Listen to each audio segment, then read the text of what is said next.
News, सच जरूरी है। नमस्कार, MNS न्यूज लाइव में आप सभी का स्वागत है। मैं हूं आपके साथ अर्शी अंसारी। आइए देखते हैं देश और दुनिया की तमाम खबरें। बलात्कार को राजनीतिक हथियार मानते थे सावरकर।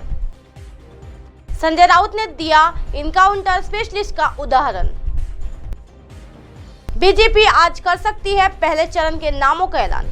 आइए देखते हैं खबरें विस्तार से। बलात्कार को राजनीतिक हथियार मानते थे सावरकर। कांग्रेस नेता के आरोप पर बीजेपी का उद्धव से सवाल, चुप क्यों बैठे हैं? जी हां, बलात्कार को राजनीतिक हथियार मानने वाले सावरकर हिंदुओं के आदर्श कैसे हो सकते हैं?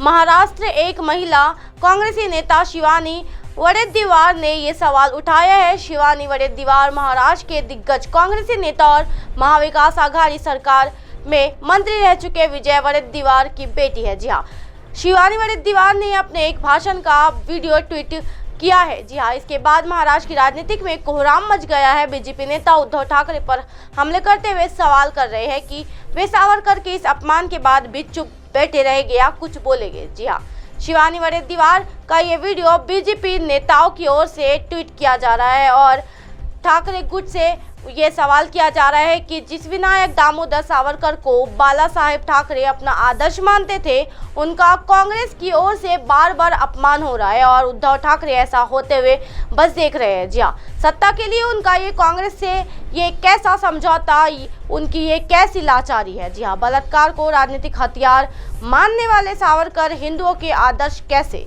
जी हाँ, शिवानी वडेट्टीवार ने अपना जो वीडियो ट्वीट किया है उसमें कहा है कि ये लोग फूले शाहू आम्बेडकर पर कभी मोर्चा नहीं निकालेंगे। जी हाँ, सावरकर पर निकालेंगे। सावरकर मोर्चा निकाल कर ये क्या कर रहे हैं? यहाँ माताएं और बहनें बैठी है, उन्हें भी डर लगा है कि ये जानकर कि सावरकर के विचार क्या थे। सावरकर ये मानते थे कि बलात्कार एक राजनीतिक हथियार है जिसे विरोधियों के खिलाफ इस्तेमाल में लाना चाहिए। जी हाँ, इन विचारों का वे समर्थन करते हैं तो बताएं कि हमारी आपकी जैसी महिलाओं, माता और बहनों को सेफ होने का एहसास कैसे होगा? ऐसे शख्स का प्रचार करते हुए थे लोग रैली निकालते हैं। बलात्कार को राजनीतिक हथियार मानने वाले हिंदुओं के आदर्श कैसे हो सकते हैं?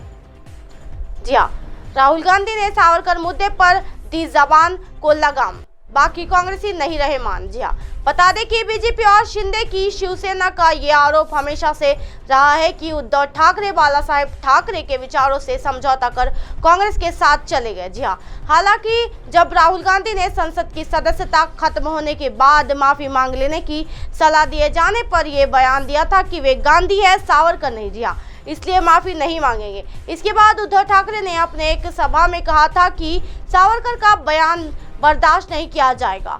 एनसीपी प्रमुख शरद पवार ने भी मल्लिकार्जुन खड़गे के घर हुई विपक्षी पार्टियों की बैठक में राहुल गांधी को ये समझाया था कि मकसद मोदी को हराना है, सावरकर की बहस को बढ़ाना नहीं। जी हाँ, इसके बाद राहुल गांधी ने अपनी जबान पर लगाम दिया और फिर सावरकर पर नहीं कोई बयान दिया। जी हाँ, लेकिन लगता है कि इसका असर बाकी कांग्रेसी नेताओं पर नहीं हुआ है। शिवानी वडेट्टीवार ने न सिर्फ सावरकर को लेकर विवादास्पद बयान दिया है बल्कि इसे ट्वीट भी किया है और एक बार फिर सावरकर का मुद्दा गरमा दिया है।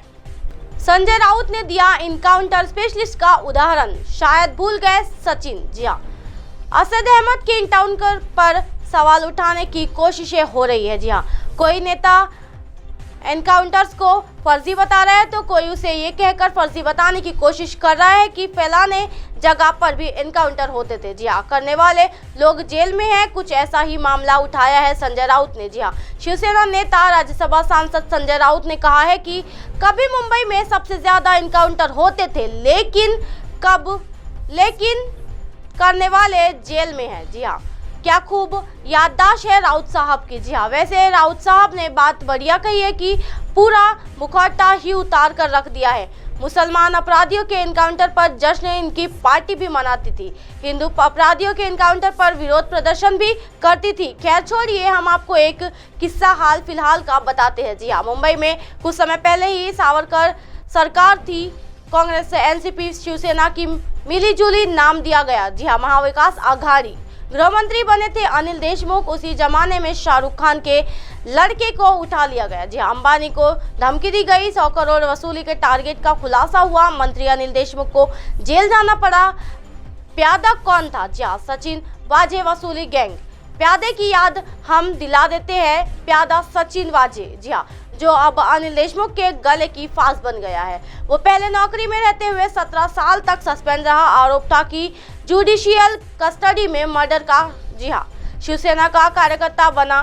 जून 2017 में फिर से सर्विस में आया। एक नामी पत्रकार की गिरफ्तारी में बढ़कर चढ़कर हिस्सा लिया। फिर एंटीलिया बम कांड हुआ जिसपे वो फिर से गिरफ्तार हो गया, जी हाँ, फिर से सस्पेंड हुआ। आखिरकार 11 मई को 2021 को वो नौकरी से डिसमिस कर दिया गया। अब अनिल देशमुख के खिलाफ सचिन वाघे सरकारी गवाह है। केस है 100 करोड़ के वसूली के टारगेट का, जी हाँ, तमाम मामलों का 17 साल सस्पेंड रहा, फिर 100 करोड़ वसूली का टारगेट। जी हाँ, सोचिए कि अब असिस्टेंट पुलिस इंस्पेक्टर जो 17 साल सस्पेंड रहा वो पॉलिटिकल पार्टी का कार्यकर्ता बनना है। जी हाँ, फिर वापस ड्यूटी पर लौटता है। उसी 63 इनकाउंटर किए हैं, एक उन्हें 10 नहीं 20 नहीं पूरे 63, एक भी बार उसे खरोच तक नहीं आई। जी हाँ, वो सस्पेंशन से वापस लौटता है। उसकी काबिलियत देखी जाती है। वो मुंबई पुलिस कमिश्नर तक को बाईपास करके सीधे गृह मंत्री से निर्देश लेता है, साथ उठता बैठता है, वसूली करता है, जो संजय राउत जी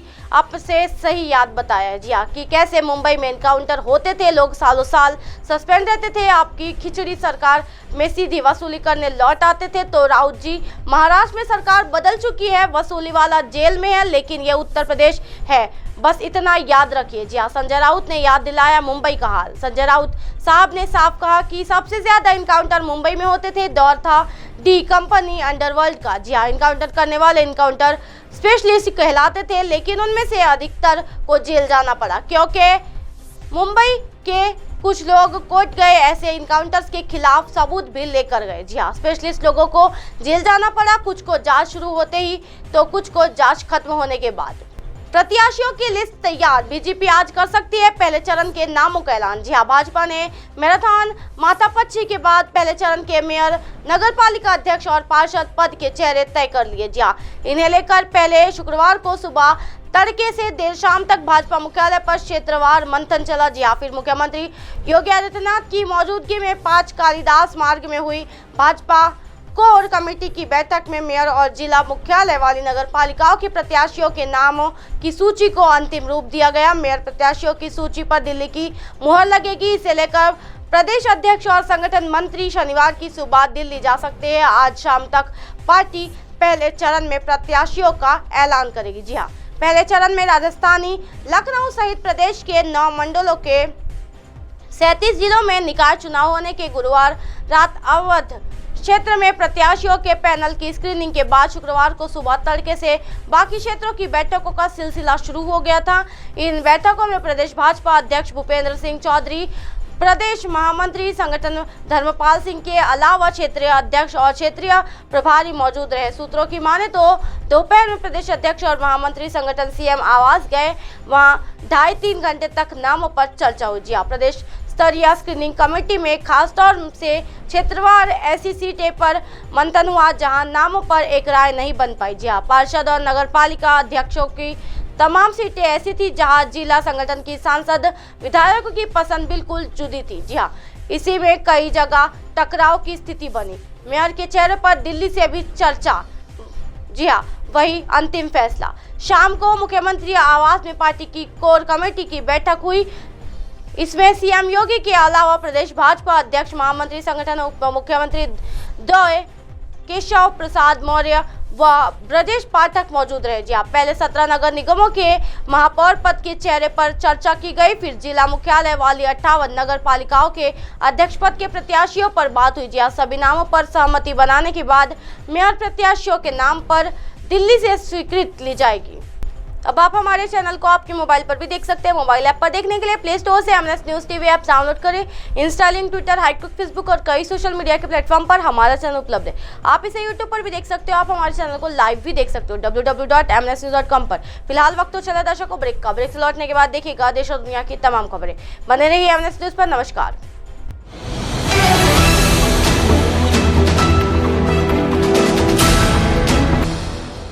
ये है एमएनएस न्यूज नेटवर्क और आप देख रहे हैं एमएनएस न्यूज।